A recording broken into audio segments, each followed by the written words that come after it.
मैं जब इस फ़िल्म के बारे में पढ़ रहा था और आपके जीवन के बारे में पढ़ रहा था तो मुझे पुणे के दिन याद आ रहे थे। आप टेनिस बहुत खेलते थे? मैं दरअसल जब मैं शुरू की, मैं दौड़ता अच्छा था। मैं आई वाज अ स्प्रिंटर। तो मैं ओके। उस ज़माने में टेक्नोलॉजी कुछ थी नहीं, स्टॉप क्लॉक पे करते थे वो लोग।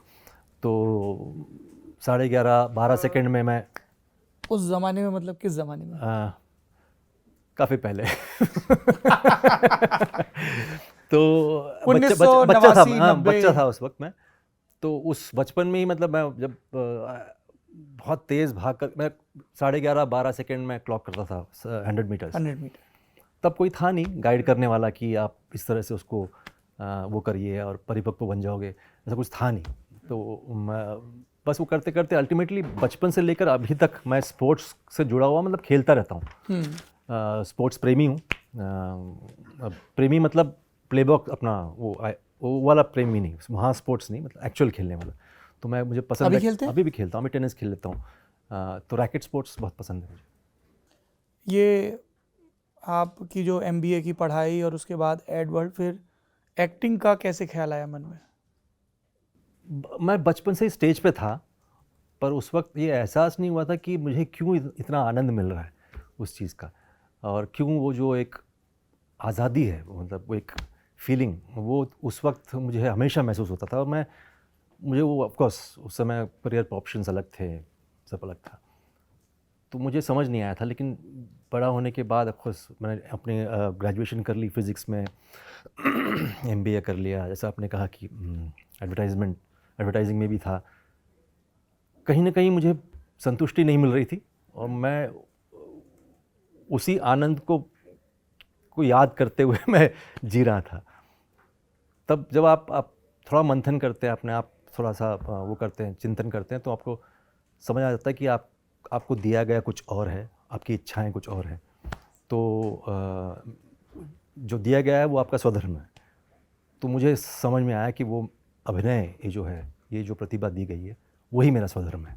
और अगर मैं वो करूँ तो गति मिल जाएगी मेरे को तेज़, उसमें लेबर नहीं करना पड़ेगा। तो वो मैंने चुना, और बाय चॉइस मुफलिसी की ज़िंदगी भी जी, ऐसी कोई बात नहीं। बट उसमें भी मज़ा आया मुझे, क्योंकि मुझे मालूम था कि ये जो क्षमता दी गई है वो है मेरे पास। तो वैसे मैंने अपना रास्ता पकड़ा। आई एम वेरी सरप्राइज्ड कि आपने एक बहुत सुंदर शब्द स्वधर्म का इस्तेमाल किया अपनी इकिगाई बताने के लिए। नसीर साहब से पहली मुलाकात कैसे हुई? नसीर से मेरी पहली मुलाकात, इनफैक्ट जब मैंने डिसाइड किया था कि मैं अब ये सब दुकान बंद कर दूंगा जो कुछ मैंने खोल रखा था you advertising. Always use the word दुकान फॉर इट। हाँ, मुझे लगता है बड़ा बड़ा अच्छा शब्द है, पता है। अंग्रेज़ी की दुकान, हिंदी की दुकान, व्यवसाय की दुकान, ये इस दुकान बड़े को ऐसा लगता है कि उसका शटर होता है एक, जितना खुला होता है उतना आप घुस सकते हो। तो पता नहीं क्यों मुझे वो शब्द ही पसंद है। खैर, वो दुकान मैंने बंद कर दी, ताला लगा दिया, सील भी लगा दी उसको। मैंने कहा वहाँ नहीं जाना है अब दोबारा। तो उसके बाद मैं खोज रहा था कि कहाँ मैं दोबारा से थिएटर, मैं इसलिए दोबारा कहता हूँ कि पहले थिएटर कर चुका था, दोबारा से मुझे थिएटर में एंट्री करनी थी। तो मैंने कहा चलो मॉटली ट्राई कर लेते हैं, देखते क्या होता है वहाँ पे। तो तो दादा, वहाँ मैं आपको बीच में टोक रहा हूँ। हम में ज़्यादातर लोग मिडिल क्लास फैमिली से आते हैं। हम लोगों के लिए वो आर्थिक सुरक्षा बड़ी ज़रूरी चीज़ होती है, या सिखाया जाता है बचपन से। मतलब ज़िंदगी का मकसद ही होता है कि बड़े हो और पैसा कमाओ, है ना, नौकरी, स्थायित्व, ये सब चीज़ें। ऐसे में बड़ी हिम्मत चाहिए होती है वो जमा जमाया काम बंद करके शुरू से शुरू करने के लिए। हाँ, वो एक तरह से वो क्या कह रहे हैं, वो निश्चय अगर सुदृढ़ हो ना, तो आपको बहुत सहायता मिलती है। जब आप जानते हैं कि भैया ये जो चीज़ मैं कर रहा हूँ, जैसे मैंने कहा, गति ऐसी मिल सकती है कि मुझे फिर आर्थिक स्थिति को ज़्यादा ध्यान देने की ज़रूरत नहीं पड़ेगी, वो आएगी। अब हम जवान हैं, हम जी सकते हैं। जैसे मतलब खाते पे काफ़ी कुछ चल रहा था, चाय वाय चल रही थी, थोड़ा बहुत धूम्रपान भी चल रहा था उस वक्त, तो वो सारी चीज़ें थी। तो वैसी ज़िंदगी उस वक्त जीने में ऐसे कोई मतलब स्ट्रगल नहीं कहता हूँ मैं उसको, क्योंकि मुझे मुझे मज़ा आ रहा था उस ज़िंदगी में भी, क्योंकि वो मैं कुछ और देख रहा था कंपेयर टू कि मेरे पास शाम के लिए कुछ पैसे नहीं है, ऐसा एहसास नहीं हुआ मुझे उस वक्त।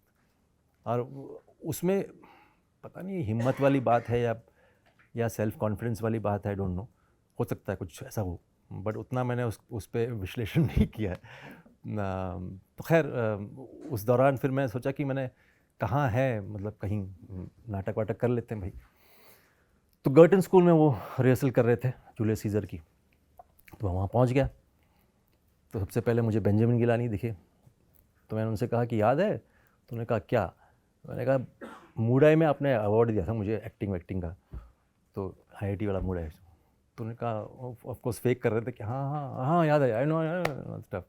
तो वो लिया। उसके बाद फिर नसीर आए, तो मैंने पूछा नसीर से मुझे काम कर, तो तब वो लोग जो हैं 3 महीना ऑलरेडी रिहर्सल कर चुके थे उसका, तो कोई जगह नहीं थी उसमें एज एन एक्टर। तो पूछे उन्होंने कि will you work in the crowd? मैंने कहा हाँ करते हैं, नो प्रॉब्लम।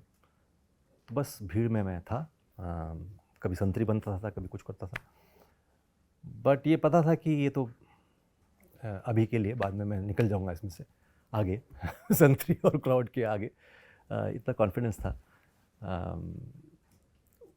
बस वही जर्नी रहा। फिर उसके बाद धीरे धीरे करके महात्मा वर्सेस गांधी एक नाटक में हमने कर ली अंग्रेज़ी में, जो इसका वर्ल्ड टूर भी हुआ, बहुत कल्ट प्ले बन गया वो। हाँ जी हाँ जी। उसमें मैं हरिलाल गांधी था, नसीर भाई वो थे, गांधी जी प्ले कर रहे थे, तो वो भी हुआ अंग्रेज़ी में। फिर धीरे धीरे भोपाल एक्सप्रेस। उसके पहले मैंने सईद मिर्ज़ा के साथ एक कैमियो किया था, नसीम नाम की फ़िल्म थी, उसमें मैंने एक छोटा सा कैमियो 95 में। तो मेरा फर्स्ट एक्सपोजर फिल्म कैमरा ही था, मतलब वो टेलीविज़न कैमरा नहीं था। तो ऐसे ही ज़िंदगी मतलब शुरू हुई।